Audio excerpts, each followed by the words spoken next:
हाय मेरे प्यारे मित्रों, आप सबों को नमस्कार, आदाब, सत श्री अकाल। तो दोस्तों, आज फिर वही बायोलॉजी हम लोग स्टार्ट कर पढ़ने वाले बायोलॉजी जो अभी क्लास चल रहा है 9th का। वही तो बच्चों, हम लोग 9th के बायोलॉजी के बारे में बहुत सारा कुछ मैंने पढ़ लिया हूँ, पढ़ाई हो चुकी है। तो उसी क्रम में जब मैंने सरल स्थायी उत्तर के बारे में बता चुका हूँ, तो अब आगे जो है मैं बताने वाला हूँ बच्चों जटिल स्थायी उत्तर, कॉम्प्लेक्स परमानेंट टिश्यू। क्या पढ़ाना है? कॉम्प्लेक्स परमानेंट टिश्यू के बारे में आज हम लोगों को पढ़ना है। What is complex permanent tissue? तो देखो मेरे बच्चों, मैंने चार्ट पहले ही बताया था कि जटिल स्थायी उत्तर कॉम्प्लेक्स परमानेंट टिश्यू जो होते हैं ना, वो दो प्रकार के होते हैं। कितने प्रकार के होते हैं? दो प्रकार के होते हैं बच्चों, जाइलम एंड फ्लोएम। जाइलम किसको बोलते हैं और फ्लोएम किसको बोलते हैं, ये सब हम बारी बारी से इस चैप्टर में पढ़ेंगे। चलो स्टार्ट करते हैं। तो बच्चों, जैसा कि मैंने बताया, जाइलम और फ्लोएम, जो कॉम्प्लेक्स परमानेंट टिश्यू दो तरह के होते हैं, जाइलम एंड फ्लोएम। अच्छा, ये जटिल स्थायी ऊतक बनता कैसे है? दो या दो से अधिक प्रकार की कोशिकाओं से बने ऊतक को जटिल स्थायी ऊतक कहते हैं, कॉम्प्लेक्स परमानेंट टिश्यू कहा जाता है। राइट बच्चों, ये बच्चा पहले इधर बड़ा कर लेना, इधर बड़ा करो, उधर जाके तो उधर घुमा देना। राइट, तो जटिल स्थायी ऊतक दो प्रकार के होते हैं बच्चों, एक होता है जाइलम और दूसरा क्या होता है? फ्लोएम। फ्लोएम, तो जाइलम तथा फ्लोएम। जाइलम के बारे में जो हम लिखे हैं, जाइलम वह ऊतक है जो जड़ों से पत्तियों तक पानी और पोषक तत्वों का परिवहन करता है। ठीक है बच्चों, जाइलम जो होता है वो क्या करता है? जड़ों से पत्तियों तक पानी और पोषक तत्व, मिनरल्स को, वाटर को, दोनों क्या करता है? ले जाता होता है, परिवहन करता है, पहुंचाता है, और साथ ही संरचनात्मक सपोर्ट भी प्रदान करता है।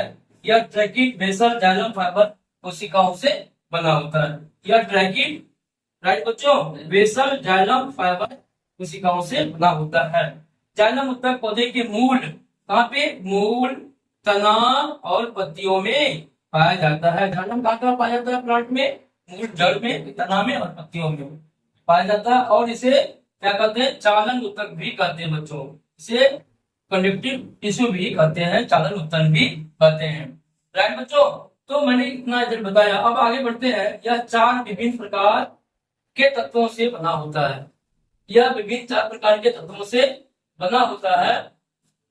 पहला है वाहिनिकाएं, वाहिनिकाएं,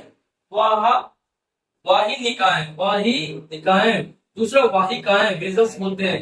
जाइलम तंतु, जाइलम फाइबर, जाइलम मृदु ऊतक, जाइलम पैरेन्काइमा। ठीक है ना? और हम लोग वाहिनिकाएं ट्रैकिड्स के बारे में बच्चों पढ़ते हैं। फिगर वगैरह दिया हुआ है, देखो क्या होता है ना, यह लंबी, पतली और नलिकाकार कोशिकाओं होती है जो एक दूसरे के ऊपर लंबवत रूप से लगी रहती है। इनकी भित्ति पतली होती है और सेलुलोज की बनी होती है। राइट बच्चों, वाहिकाएं, वेसल्स, ये कोशिकाएं वाहिनिकाएं की तरह ही होती, सेम टू सेम होता है। इसी तरह से दोनों का फिगर बना हुआ है, एक दूसरे के ऊपर लंबवत रूप से लगी रहती है और इनकी भित्तियों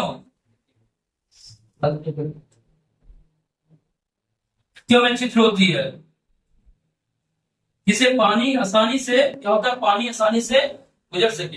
देखो एक्चुअली क्या होता है, ये जो वाहिकाएं, वेसल्स वाहिकाएं होता है, ये ट्रैकिड्स के जैसा ही होता है, लेकिन इनका आकार बड़ा होता है थोड़ा सा, और कोशिकाएं एक दूसरे के ऊपर लंबवत रूप से लगी रहती है। ठीक है, और इनकी भित्तियों में क्या होता है? छिद्र होता है, पोर्स होता है, जिससे पानी क्या होता है? आसानी से गुजर सकता है। राइट बच्चों, देखो कार्य क्या है इसका। कार्य के बारे में बात करें तो ये भी जड़ से जल एवं खनिज लवण को पत्ती तक पहुंचाता है, जैसा कि जाइलम में मैंने पढ़ा था। ठीक है ना, जाइलम के बारे में पढ़ा था, उसा ही ये सब वही काम करते हैं। जाइलम का ही वही काम, जाइलम का ही एक प्रकार है जो वाहिकाएं, जाइलम तंतु, जाइलम मृदुतक, ये सब है। फिगर में भी दिया हुआ बच्चों, इसको देख सकते हैं। अब दूसरा जो है वो जाइलम तंतु के बारे में आगे वीडियो में। ओके, जो अब थर्ड जो है जाइलम तंतु के बारे में पढ़ेंगे, जाइलम फाइबर्स के बारे में पढ़ेंगे, है ना, जो अभी दो बता चुका हूं मैं। और तीसरा जो है जाइलम तंतु, जाइलम फाइबर के बारे में। राइट बच्चों, फाइबर, हाँ, ये देखो, ये कोशिकाएं क्या होती है ना, ये लंबी, पतली और तंतुमय होती है। फाइबर टाइप की होती है, लंबी होती है, पतली होती है। राइट बच्चों, इनकी भित्ति जो होती है मोटी होती है, लकड़ी जैसी होती है। कैसी होती है? लकड़ी जैसी, और भित्ति मोटी होती है।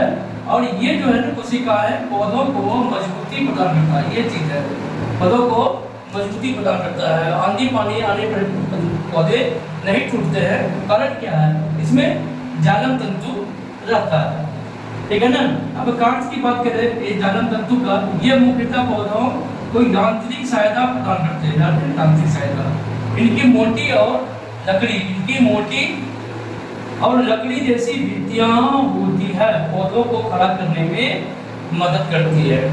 यानी कि इसकी जो भित्ति होती है काफी मोटी होती है, लकड़ी जैसी होती है, और जो पौधों को खड़ा करता है, पौधों को इसमें मदद करता है। दूसरी बात, जल और खनिज तत्वों का परिवहन, transportation of water and minerals. Right बच्चों, यह जाइलम उत्तम डायरेक्ट जल और उत्तक जाइलम तंतु जल और खनिज तत्वों का परिवहन नहीं करती, बल्कि अन्य कोशिकाओं को यह सहायता प्रदान करती। मतलब क्या हुआ? डायरेक्टली नहीं करती है, लेकिन जो कोशिकाएं जल और खनिज तत्वों का परिवहन करती है, ट्रांसपोर्टेशन करती है, तो उसको ये मदद करता है। ये जो होता है जाइलम तंतु। राइट बच्चों, भंडारण का, यह तंतु कुछ पोषक तत्वों और जल का भंडारण भी करती है, जिससे पौधों को सूखे या कम पोषण वाले वातावरण में जीवित रहने में मदद मिलता है। देखो भगवान ने सारा कुछ ईश्वर ने। अब बच्चों, अब है फोर्थ में जाइलम मृत्यु उत्तक। क्या है? जाइलम मृत्यु उत्तक के बारे में। ये तो जाइलम मृत्यु उत्तक का फिगर यहाँ पे बना दिए हैं, ठीक है ना। ये देखो, इसमें क्या है, इसकी कोशिका प्रायः पैरेन्काइमेट्स और जीवित होती है। जीवित कोशिका इसमें पाई जाती है, पौधों में भंडारण के काम आती है। ये जो कोशिकाएं होती है जाइलम मृत्यु उत्तक, है ना, जाइलम पैरेन्काइमा जिसको बोलते हैं हम लोग बच्चों, ये जो है ना पौधों में भंडारण के काम में आता है। ये कोशिका पानी और खनिज द्रव्यों का संबंध करती है, संबंध मतलब ट्रांसपोर्टेशन भी करती है और भंडारण भी करती है। जाइलम की इन कोशिकाओं से संयुक्त प्रयास से, कोशिकाओं के संयुक्त प्रयास से पानी और खनिज तत्वों को जड़ों से पत्तियों तक पहुंचाते हैं, और यह प्रक्रिया रसारोहण कहलाती है।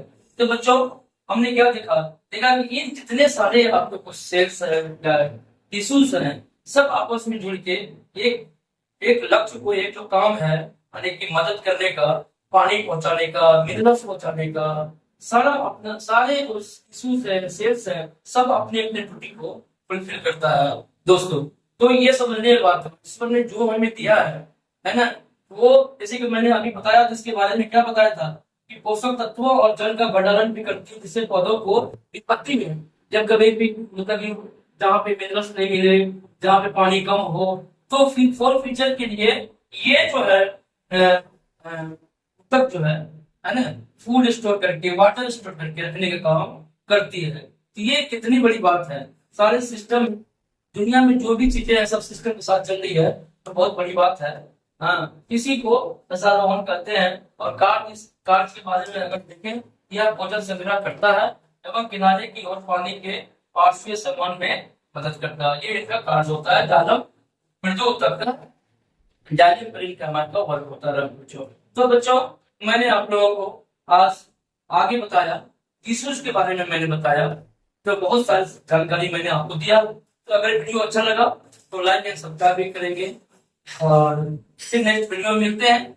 तो थैंक यू।